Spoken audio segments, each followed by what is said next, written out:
Yo, what's poppin'? People, your boy Snacks is back in the building with another banger. And you know how we do. Before we get started, we got to give a shout out to you, the viewer, for taking the time out to watch this video. But while you're here, do us a solid, hit that like button, hit the subscribe button, and don't forget to hit that little star at the bottom and hype your boy up. Click that notification bell and turn those post notification bells on. You know what I'm saying? You under dig, and you know we cannot start a video or do anything without giving a shout out to the beautiful ladies of the CU Aunties. If you see the CU Aunties in the chat or in the comment section, make sure you show them some love and say what's up. And most of all, be respectful because the CU Aunties are always in the building showing support. So, big shout out goes to the CU Aunties. Shedeur Sanders turning heads, making moves. But Shedeur Sanders should get the last starts of every game this season because Shedeur Sanders is a playmaker. Shedeur Sanders got this team's back. The team is behind Shedeur Sanders. And boy, we got some stuff to talk about. Y'all ready? Let's go. Now, we all know that Adam Schefter dropped that article the other day. If you want to, you can go back and check that video where I we went over that article and all of the topics of the Browns saying that they want to take a longer look at Shedeur Sanders throughout the rest of the season. And people are still asking the question, should Shedeur Sanders start? Well, Kevin Stefanski has already given the go-ahead that Shedeur Sanders is starting on next Sunday against his longtime adversary and friend, Cam Ward, who is also the number one overall pick in the NFL draft this season. The Titans of Tennessee will be making the trek to Cleveland to face Shedeur Sanders and the Cleveland Browns. And the topic of discussion this week is should Shedeur Sanders get the remainder of the starts of this season?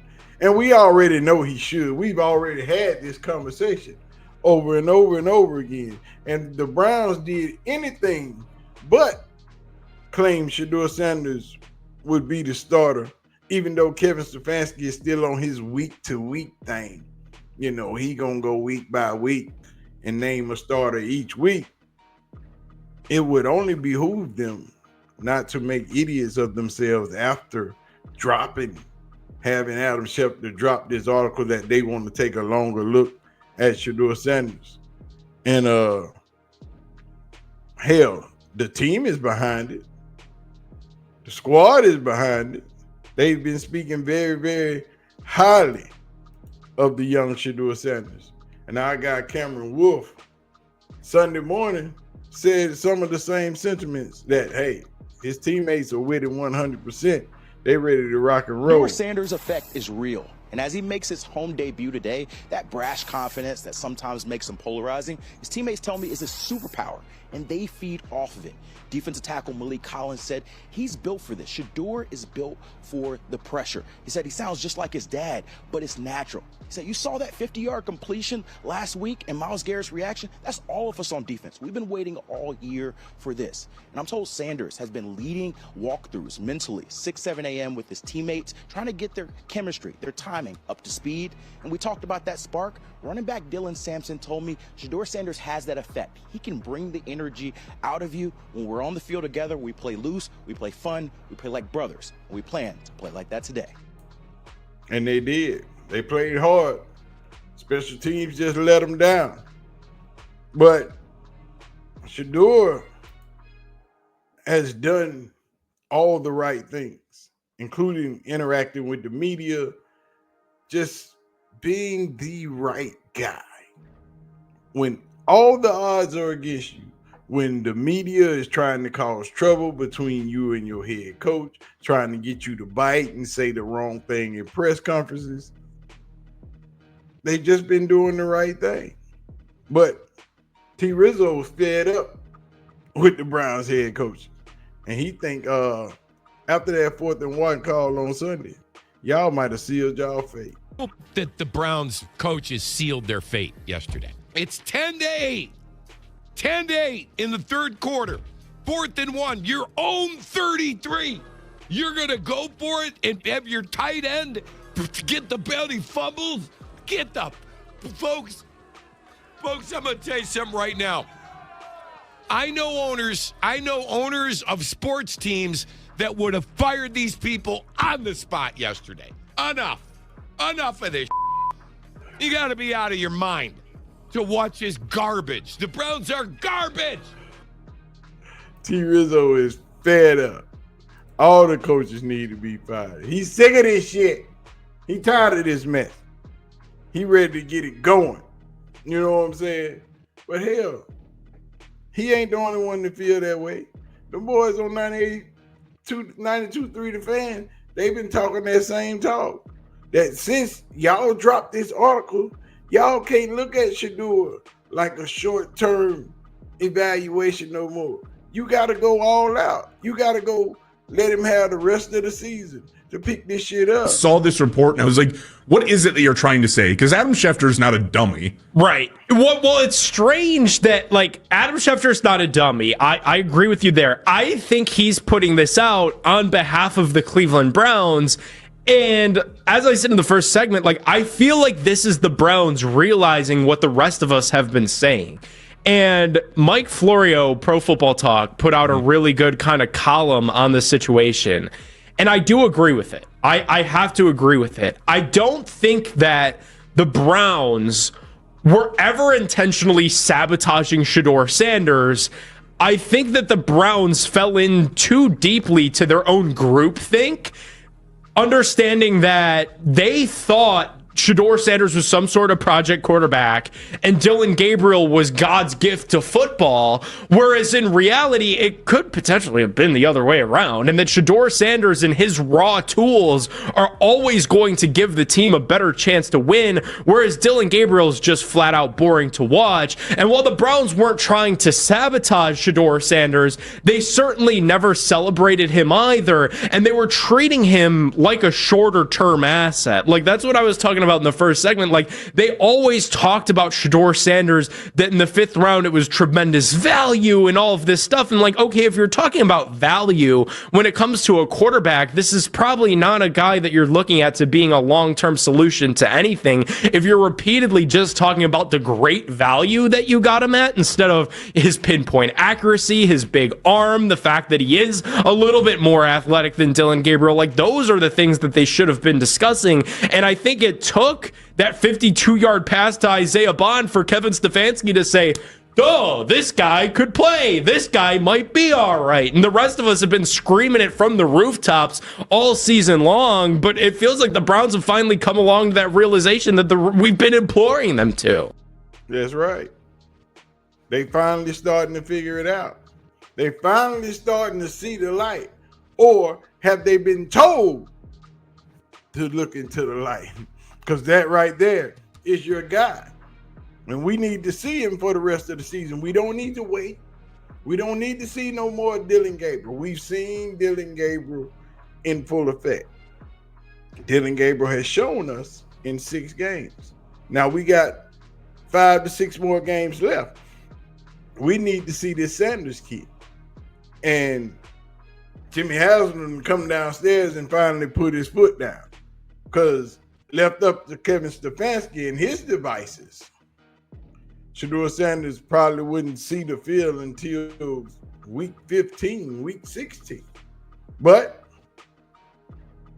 that's not the case, because Shedeur Sanders is a playmaker. His teammates think so. And a whole lot of other people think so too. Timing of this is what I find interesting.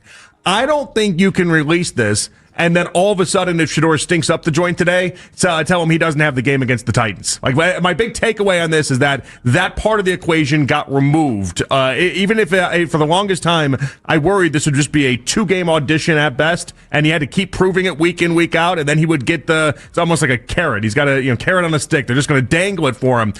But This tells me that they're going to give him a little bit of a longer runway. They want to give him that at least a chance to see what they can have. It's a smart direction for the Browns if they take the results and just say, okay, against a good 49ers defense. I'm not going to say good 49ers defense. Their EPA is crap. But you know what I mean? Against a team that we like more than we dislike, an 8-win football team. If you're not Joe Montana out there, don't worry about it. It's not the end of the world. Well, it's the same. You want to make sure he's able to go through the highs and lows, right? Because there's going to be highs. Today will be a great learning experience. If you see a pick, I guarantee you he's going to go watch the pad and say, oh, they did this post-snap. So you like the idea. Now, I will say this, as I think the Browns are making a great decision because I'm a big believer in winning, and I've told you that before. So as much as I am a Dillon Gabriel, a person who believes in his skill set, I really do, and I continue. He hasn't been impactful. And if you're a football fan, and if you're a football coach like I am, and you didn't see the impact that Shedeur had last week, his guys played with more juice, more energy. That's important. That is very important. That is very, very important when you can ignite the team, when you can get the players to play harder and give more effort. Yeah, some are still quitting on routes. We see it, but that's going to have to come with reps. That's going to have to come with practice time, with playing together, with building that chemistry, with getting to know each other. Comes with trust. You're going to have to trust that your guy is going to be there. You're going to have to trust when I make this pass, are you going to catch this ball? Even if it's in a difficult spot, I need to be able to trust you. And Shedeur has already said, I'm a trust guy. I'm a feel guy. I have to know.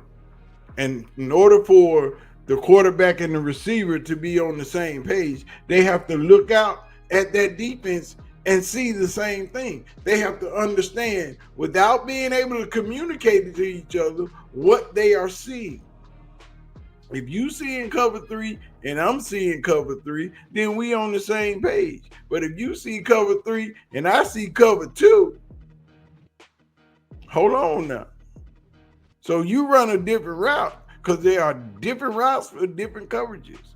So if you run a cover 2 route and you run a cover 3 route and I see a cover 2 and I'm expecting you to be over here and you're not over there, and we're not on the same page. But our guy, our ESPN sports expert, Cameron Aloysius Newton, thinks that things should be kept on the equal playing field. Dillon Gabriel got 6 games. Shedeur Sanders also should have 6 games. But I'll let my man, Cameron Aloysius Newton, explain it. I believe in equal opportunity. I believe that whatever you've given one, you should give the other. I believe that we have to develop our players in the best way we know how. And if you've given Dillon Gabriel, if you've given Joe Flacco an opportunity to properly evaluate them, you need to do the same thing for Shedeur Sanders. Is it a week-to-week basis? Is it a whole year basis? That's between Kevin Stefanski and his coaching staff. But the truth is, given what was, the situation yesterday, I was pleased with what Shedeur Sanders did do. Do I believe that the Cleveland Browns are a good team? Hell no. They don't have the proper talent. They don't have a specific or a dynamic number one option, whether at the tight end position or a receiver position, and you're asking a rookie and a rookie running back to carry your team, or now a rookie quarterback to carry your team, and it's not a recipe for success in the National Football League. So, when you have this type of dynamic, the only thing that makes, in most recent history that I can compare it to was when Dak Prescott was a rookie, and then you had Ezekiel Elliott. But the thing that they had was an unbelievable offensive line, and you had options at the receiver position. Right. That's not what Cleveland has. Right? And that's the dynamic. Shedeur Sanders is up against the 8 ball because he doesn't have a dynamic offensive line. Hell, they were switching offensive linemen in and out all game Sunday. Hell, Wyatt Teller said they don't think I'm good enough. I've been getting pulled out all game. But that's what Shedeur has to deal with. You got to remember that he didn't get the reps that everybody else got with the first team. So he's learning everything about all of these players as he plays now.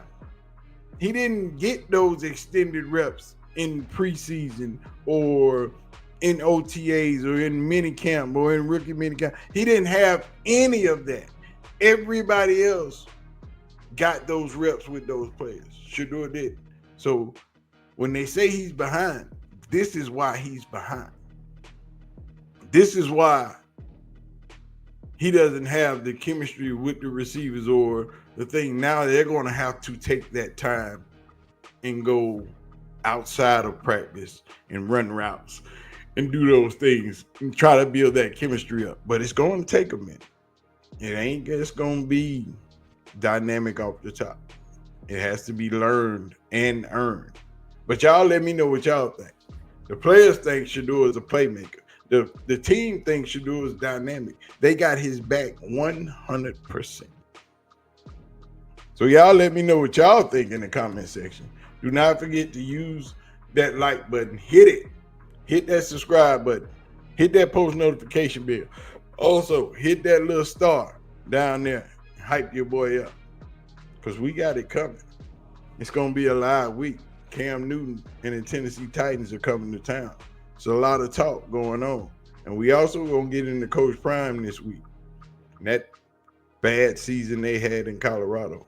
It's a lot of talk going on over there. We got to pick that back up. But I'm going to get out of here, man. Y'all be easy. I'm going to holler at y'all. Y'all have a wonderful, wonderful day. Peace out.